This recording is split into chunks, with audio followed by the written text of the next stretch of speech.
read it all to you, or use it all, but anyway. Don't you want to give these two Jeans a big hand? Absolutely beautiful. Now, she said I was going to talk about motherhood, and that's part of it, of course, this weekend with motherhood. But I want to focus on being women. And, you know, we've heard that we're the weaker sex. Don't you believe it? I sometimes get disrespectful and say the Lord made the man first and then he improved on the body. But I thought I would start off by just reading this little thing, because as we think about mothers, perhaps the most, well, that's not the right page. Hello. In My Mother Worked and I Turned Out Okay, Catherine Wise Goodman tells about Margaret, one of 5 children in a family during the 1930s and 1940s. Margaret's mother left her alcoholic husband and took her children to live in a 3-room apartment, which was all she could afford. To make ends meet, she worked 2 jobs. Her night job from 10 p.m. to 7:30 a.m. was editing the company newspaper for the Pennsylvania Railroad. The children would meet their mother by the curb when her trolley pulled up in the morning, and she'd get them ready for school. After only a couple of hours of sleep, she'd go to her day job at 10 a.m. A little after 4 p.m., her children would greet her at the same curb. After a light supper, the children did their homework as quietly as possible so their mother could get a few more hours of sleep. Margaret said of her mother, "Mother never had a day off both jobs at the same time. My grandmother wanted to put us in foster homes, but my mother said no, that she could do it. She'd tell us that the way we lived was temporary." What wonderful wisdom to apply to any of the hardships we experience as women today. Remember that this too is only temporary. I had a good friend in Alabama years ago, and I'm going to put this down so I don't drop it. He said his favorite scripture verse was, "It came to pass." You know, as we look at this crazy world we're in today, you have to remember we're on a journey through. Thank goodness this isn't the final place. But I wanted to tell you a little bit of maybe something different that you haven't heard, because we were missionaries in Japan for 2 terms. Now that was a long, long time ago, but some things in the world never change. And that culture is very resistant to change. So I feel very safe in sharing with what I have to say, because I can tell you it's not changed much since we were there. Some. Now, if you were growing up in Japan and you lived in a family, you might have what is called a kyo-iku mama. That would be a mother who would make sure that you knew everything that you could learn before you went to school. And you would start to school at 4. You would go to school 5.5 days a week, and as you progressed, as you got in 1st grade, you'd go to school after school to get ready for the test, because in Japan, education is God. 98% of the population is literate. I wish we could say that here, but that doesn't guarantee just because you're literate doesn't mean that you are Christian. But you would grow up with a kyo-iku mama, and you would be in school probably from about 8 in the morning till about 6 at night. Monday through Friday, and then you would go to school from 8 to 12 on Saturday. And then in a lot of cases, they would go to school on Saturday afternoon. Now that's pretty rough, and I am here to tell you that one of the things the children did was clean their own bathrooms. And you can be sure that if your buddy was messing up the bathroom and you had to clean it, that you were going to put some pressure on him. But can you imagine what would happen in America if children had to clean up the bathrooms? There would be a revolt. There'd be a revolution, not just with the children, but probably with their mothers. As you got old enough to date, your family would probably have a say in who you were going to see. Now, it's not arranged marriages like they used to have in China. No, it's not that. But family influence is very, very strong. In fact, the worst thing you can do is bring embarrassment to your family. That's one of the cardinal rules. And the second rule is you don't break a group. They're the only people in the world that I know who have 7th grade class reunions 20 years down the road. They're very, very close-knit. And one of my teachers at the language school, and by the way, we went to school for 2 years to learn to speak Japanese, and no, I don't speak Japanese very well.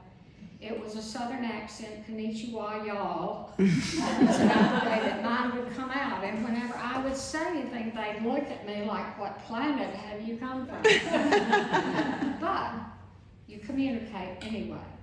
Now, as you grew up in Japan and as you married, everything, and they have little trucks, and I mean little trucks, probably no longer than this table. I mean, they're just minuscule, but you could always tell it was a wedding truck because they had it covered with a big clear visqueen and a big bow on it. Now, you know, we do wet bridal showers and parties when people get married, but we don't give them everything like they do in Japan. And the parents go together, and if there's something they don't have, they start out with everything they need. Because the rule is, if you have everything, then you can start a family. And the goal is to have a child by your first wedding anniversary. And if you don't have a child, you are just way, way, way down on the list in society in Japan. And some of the most pathetic people I ever met were those women who did not have children. There's just tremendous pressure in that culture for people to get married and have a family right away. Now, if you were married in Japan, you would control the pocketbook. You would give the husband his allowance. And he would come home from work and he would give you the allowance and he would do his thing at work and whatever, and your job would be to take care of the children and the home, and then you get to control the pocketbook. Kind of a thing.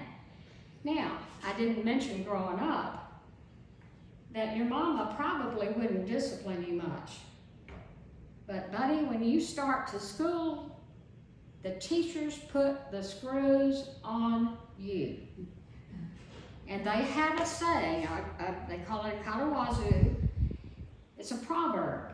The nail that sticks up has to be hammered down.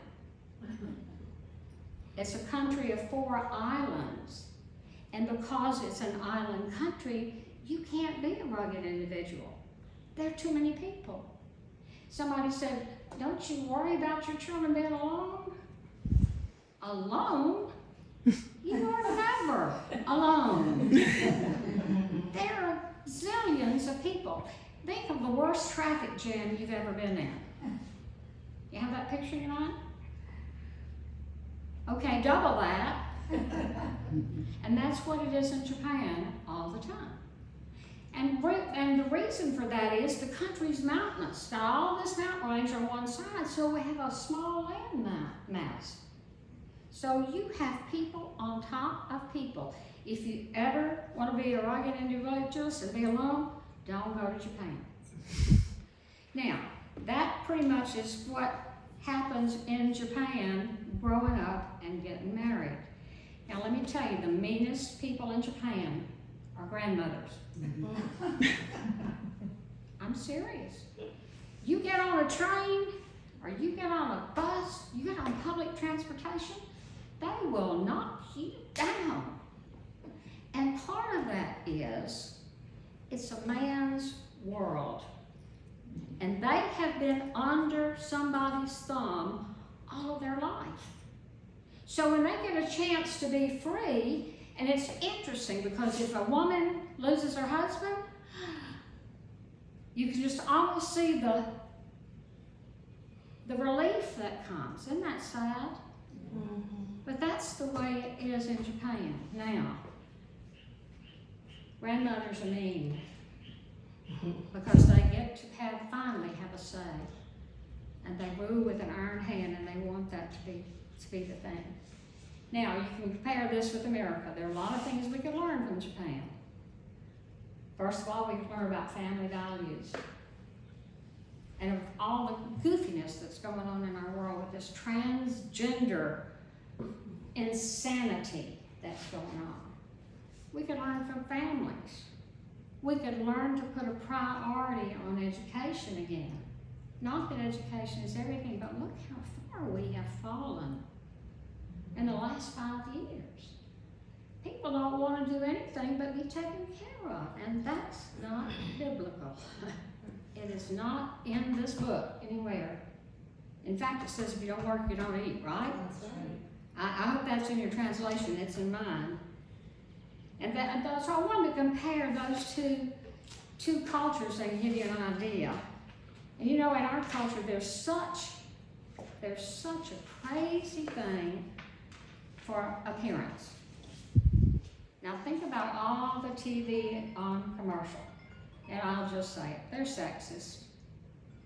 They degrade women in the worst kind of way. Now maybe we brought some of this on ourselves because we put up with stuff. And I see some of these teenage girls going with guys that look like they crawled out from under a rock. Mm-hmm.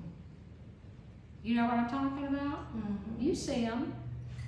We went to a football game years ago in Jacksonville, and I was appalled and wanted to cry because the women used language that was worse than the men did. We have got to come back to women being what God wants us to do. And I found this. I heard this at one of the meetings I went to, and I think it's really cute. What religion is your bra? A man walked into the ladies' department store in Macy's and shyly walked up to the lady behind the counter and said, "I'd like to buy a bra for my wife." "What type of bra?" asked the clerk. "Type?" asked the man. "There's more than one type?" "Look around," said the sales lady, and she showed him a sea of bras in every shape, color, size, and material imaginable.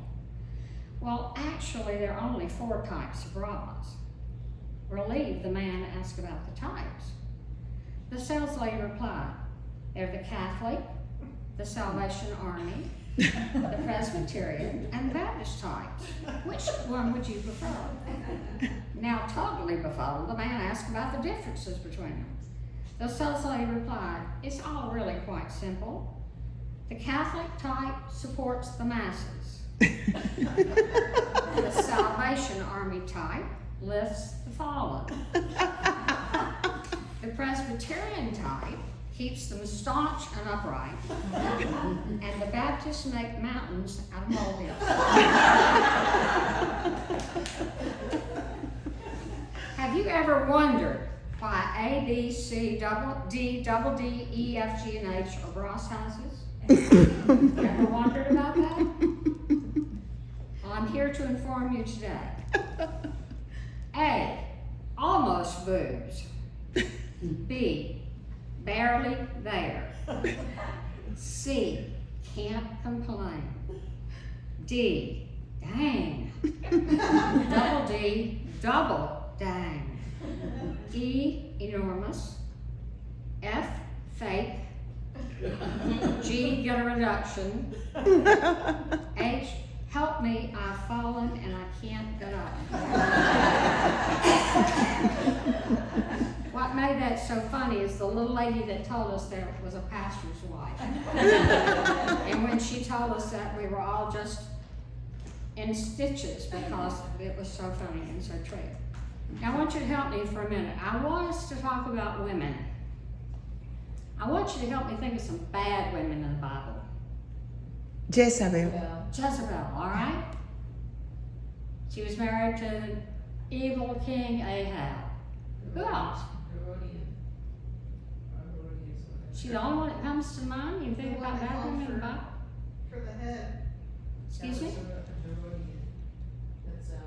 No, Herod's wife. One of the head of John the Baptist. John the Baptist. All right. Herod's wife. And she had a bad daughter, Salome, that did a lewd dance. All right. Who else was there other evil women in the Bible? Can you think of anybody else? Delilah. Delilah, absolutely, with Samson. Who else? Magdalena? No? Oh, The you one forgot. that the people, they were throwing stones for her sins. And then Jesus came and said, the one who has not sinned and is free. One caught in adultery. Right, right. The woman at the well. The woman at the well. All right. It's interesting, this week I was talking to somebody and she said, you know, I think Job's wife got a bad rap. And I thought, okay, I want to see where this is going. And she said, if you've ever lived with somebody who's depressed, you just really get to the point where you say, okay, if that's what you want to do, just go on and end it all, you know. And she thought that Job's wife had gotten a bad rep. And you remember she told him, why don't you just go on and curse God and die? All right, those are the bad ones. Those are the ones that come to mind. What about the good ones? Ruth, Esther. Ruth and Esther.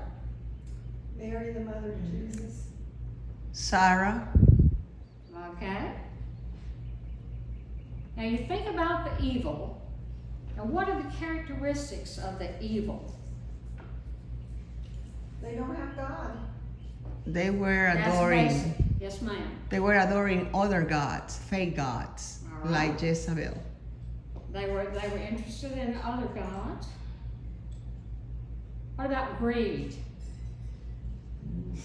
Greed and self-centeredness. Self-centeredness? What about Jezebel? Telling Elijah, okay, big boy, you've just done away with 450 prophets of Baal. You better watch out, because by this time tomorrow, I'm going to have the same thing done to you.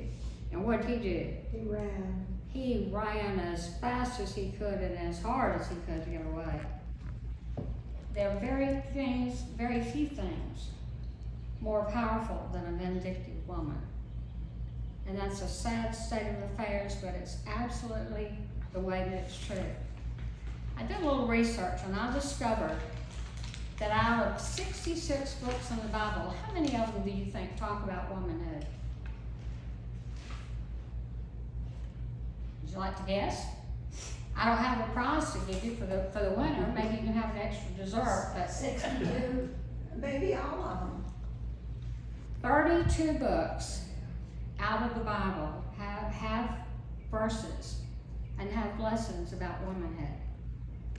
I don't know, in Spanish it's cantar de cantares. I don't know, it's in English it's they talk about beautiful about the woman. Mm-hmm. Cantar de cantares.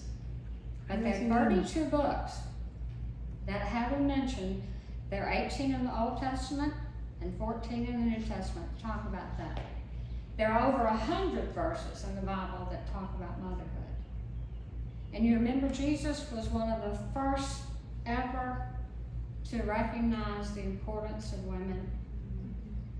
And in many cases, those women that went with him took care of all the needs that he had. Who was there when he rose from the tomb? Who did he appear first to when he came back? Mary. To the women. So we have a very important role to play. We've been chosen by the Father to be special, and he has made us unique. He has made us to serve him and honor him in many, many ways. Now, one of the most famous verses, or one of the most famous chapters that talks about a righteous woman, and I don't have to ask you who it is and where it is, you know. What is it? Proverbs 31. My mouth is so dry, I can't even get my lips to move. This is thanks to medicine. Sorry about that. When you get to Proverbs, and there's several verses, in fact there are about 16 verses before you get to Proverbs 31. And one of those that really stuck out to me is in the 11th chapter. It talks about a woman with no discretion. Think about a gold ring in a pig's nose. Now that's a pretty awful description, isn't it? But it's pretty appropriate, isn't it, really? With no discretion. And a woman should be a husband's crown. And if she's not, it's like decay in the bones. That gets pretty graphic, doesn't it? And this one really hit. In Proverbs 21, that chapter, talks about a quarrelsome wife. Have I stepped on anybody's toes besides mine? Quarrelsome wife is the same as living on the corner of a house or living in the desert. That's pretty powerful, isn't it? And then there's a verse in Proverbs 27 that talks about a woman who is just cantankerous. It's like a rainy day. The water's just dripping, dripping, dripping. So those are some verses. Now, I'd like to close before I bore you anymore with some verses that are found. We're supposed to be wise. We're supposed to be virtuous. And it talks in Proverbs 21 about a woman who takes care of her family. We're to be responsible, but we're also to be virtuous. Proverbs 11:16, a kind-hearted woman gains respect, but ruthless men gain only wealth. Proverbs 12:4, a wife of noble character is her husband's crown, but a disgraceful wife is like decay in his bones. Proverbs 14:1, the wise woman builds her house, but with her own hands the foolish one tears hers down. And then from Proverbs 31, a wife of noble character who can find? She's worth more than rubies. Proverbs 31:10, charm is deceitful and beauty is fleeting, but a woman who fears the Lord is to be praised. So ladies, that's our challenge today. To be women who love the Lord, who stand firm in our convictions, and who really have a heart for the world. God made us special, and He wants to do special things with us.